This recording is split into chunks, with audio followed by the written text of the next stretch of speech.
that's kind of why I got into the role, and I've not really looked back ever since 15 years old. So, yeah, very strange. It's a good job you're good at it then, isn't it? If that's what you went into straight away.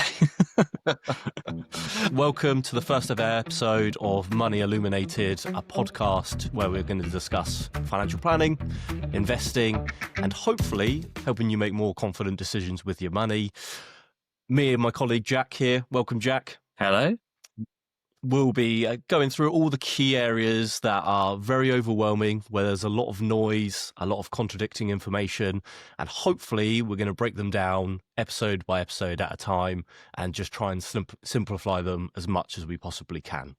But we thought we'd do a little kind of pilot episode, introduction episode to let you know who we are, why we're starting this podcast together, and really, what's the series all going to be about? What can you expect from both of us? Hopefully, there be some lighthearted banter on the way, not trying to put too much kind of seriousness and pressure on each subject, and also just to help you really get some clarity on maybe key areas that you're hoping to get some clarity from.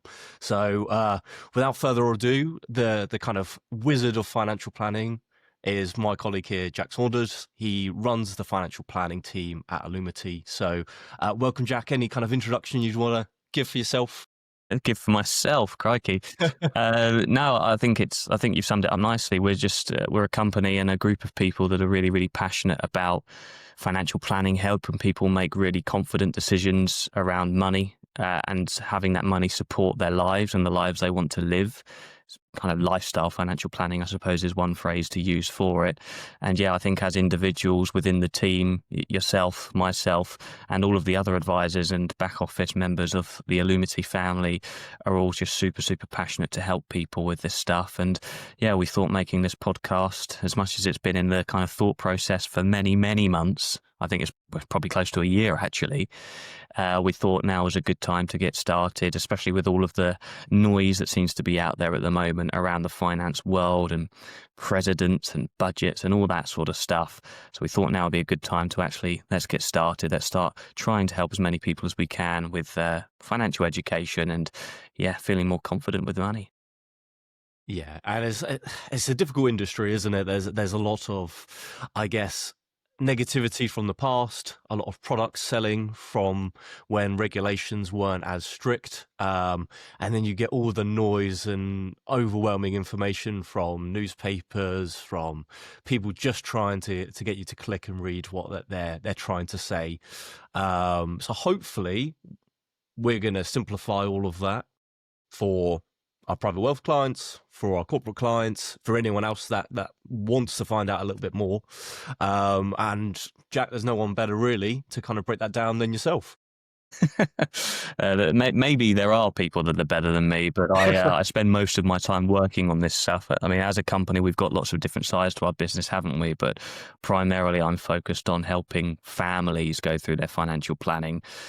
So yeah, I guess on the day, I'm more involved with this sort of stuff, aren't I? But I mean, you've seen it, haven't you? Since you've become an advisor here, we've been here for the same amount of time, but you've really grown into this side of what we do, and it's wildly different, I suppose, to sort of generic financial guidance, which is really useful and it's great for people of our age, I guess. But it's all about the behaviors and the coaching to build a better future. Whereas there's some people, when you are closer to retirement, if we want to call it that, perhaps they've got really expensive questions that need answering.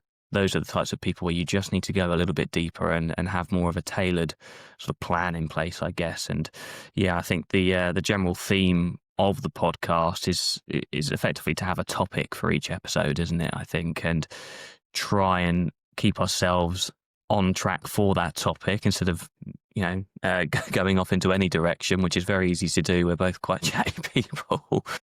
But if we can try and stick to the topic that we've got each time and focus on a different area that we think is going to add a lot of value to people over time, I think that's what we're really hoping to achieve with the podcast. And again, I think you mentioned a point there which is really good, which is this isn't just for existing clients. We want to try and improve the knowledge and the confidence of our existing clients outside of us speaking to them one-to-one. Hopefully this will help with all of those in that boat, but it's also for, friends and family. It's the people that we all know. Hopefully we'll stumble across things through recommendations and so on by our clients that listen to this. And we'll just try and add more value to the people that we aren't necessarily helping every day, but we can certainly try and make a difference to them if possible. Yeah, absolutely. Well put, Jack. So I think for today's episode, doing a kind of smaller just introduction about ourselves, I thought a really good question would just be, why are we both in this industry? Why have we chosen kind of financial planning as our career path? Just for any listeners to get a bit of an insight as to who we are, why we're here, what we're looking to achieve moving forward. Well, why? Crikey. Well, there's two ways to look at it, really. You've got the honest story, and then you've got the high kind of the money-related side, which is, I was very young when I left school. Well, obviously I left school at the same age everybody leaves school, but I didn't go into college. I didn't go into university. I just jumped straight into an apprenticeship. Leaving school at 16 at the time, I always had a fascination around money. Not having it because my background, my family didn't have a lot of money at all, really. It was, I had a wonderful childhood, really, really happy with how I was raised and the memories and so on that I have. But it was a childhood where there wasn't a lot of money floating around. It was tight, and I could see that. And my parents had a tremendous value for money because of that. And they installed that into me, I think, just having that, the values around saving, investing, not spending if you don't really need to, really cherishing the luxuries in life. All of that was really important to me because it is to my family. And I'll never forget when I think I must have been 10 or 11, my parents went on their honeymoon and they bought me just a pair of sunglasses. And at the time they came back and they gave them to me and I was so happy with them. And let's face it, they probably cost €3 or €4 or something on one of those stalls that you find when you go to places in Europe. I just valued it so much because it was something I wasn't expecting, and they'd spent money on it, regardless of how much it cost. And I remember the day after I had them, I played football, and I had them on. So I was just playing with some friends down the park. I put them on the floor and accidentally stood on them and broke them, and I was just heartbroken. I mean, now I look back and think it was a pair of sunglasses, right? You don't need to be that dramatic about it. But it's little things like that I do remember. And I think it's just intrinsically, I had this real value for money and what people spend their money on. For me, I really care about. I still to this day, if somebody buys me a Christmas or a birthday present that I don't like, I just don't have the heart to tell them because you've spent your money on this. I'm going to appreciate it, whether I'm going to use the whatever it is aftershave, wear the clothes, or the voucher for something that I'm never going to enjoy. Yeah, I do just have that intrinsic value towards money. And doing the exams and working with clients and families now, I'm just super passionate about helping people that don't have a lot of money get into a position where they do have some sort of financial confidence and hopefully financial freedom. But also on the other side of things, it's the people that do have a lot of money and they just really struggle kind of emotionally to come to grips with spending money, save and work hard all their lives, and then they really struggle with spending it later on in life when they stop working and go into that new phase of life. I'm just as passionate to help them as I am to help people that don't have money, and I want to help them achieve some more financial freedom. The day job is always different. No two clients are the same. But the intrinsic values I think are really important, and it's part of the process we go through with clients, asking them what their values are around money and so on. And it's just an area where we can add a lot of value and help a lot of people with lots of different problems. And really appreciative and thankful that I'm able to do it, as much as it can be a very difficult job at times as well. But I'm intrigued, Elliot. What's your story? Why are you a financial planner? I think we've got almost opposite, where you've kind of gone in with the idea of helping people and the value of money early on. I had a very different story coming into the industry, and then I've kind of learned that and fell in love with that part of the job later on into the career. But my kind of story is, At 15 years old, I found out exactly what job I wanted to do for the rest of my life, which is financial advising. The reason that came around is I still have a very close friend, played for the same football team growing up, and I went round his house after a game one day and met his dad. Lovely, beautiful house, little cottage, had a Porsche out front. Started speaking to him, and he's going around and just kind of slowly talking about what he does as a job. And he basically introduced it by saying, "Oh, yeah, I played golf today with a client." And I thought, "Oh, I'm very intrigued here. You got a lovely house, a lovely car, and you just played golf." All three very interesting things that I like the idea of, especially as a 15-year-old lad. Started speaking to him. Turns out he was a financial advisor. And he basically just broke down the job to say, you're working with finances, which is a very interesting and broad topic in itself. As someone that loves maths, not too academic in any other area, but maths always seemed to hit the spot. Loved maths, loved socializing with people. Still my favorite part of the job, in truth.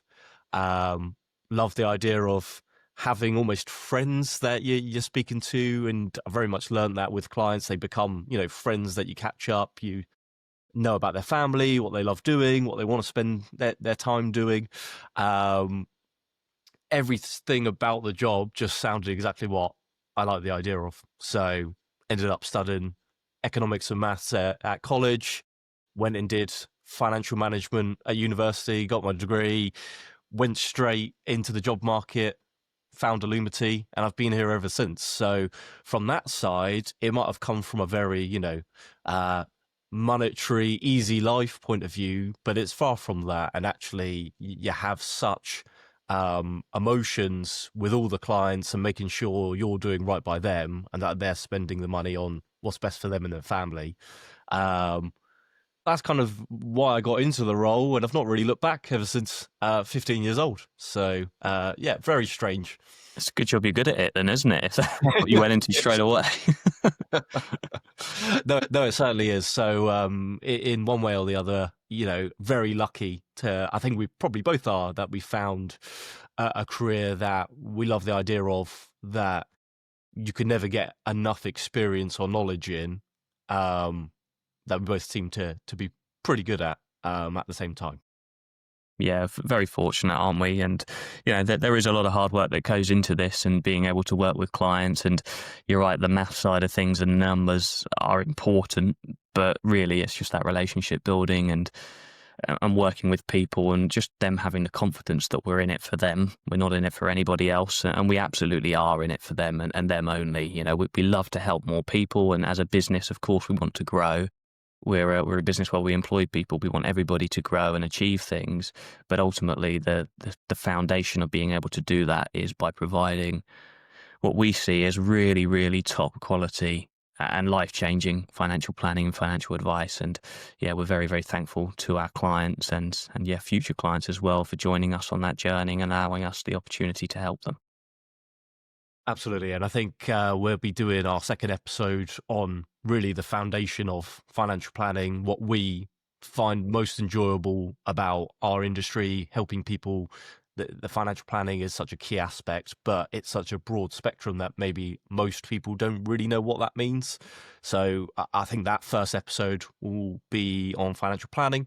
Hopefully you can join us for that one, find out a little bit more about what that actually means, what it can do for you and your family. And from there, we'll just be breaking down further topics episode by episode. But I think for now, that's a really good kind of start to this podcast. Hopefully anyone that's listened has enjoyed it. Anything else to add for now, Jack? No, I think, brilliant summary. And we really, really hope that people find it useful, and hopefully there'll be episodes in the future where we'll have a topic, or perhaps we'll bring some other people from illuminated or outside of illuminated into the mix to have different conversations. And hopefully as we build our audience and more people listen, questions and topics being suggested to us will be most welcome as well. So hopefully we can make it engaging for everybody, and like I said, hopefully add a lot of value along the way. Thank you very much for your time, Jack, and thank you for everyone that's listened. We'll leave that there for now, and look forward to us all joining us for financial planning.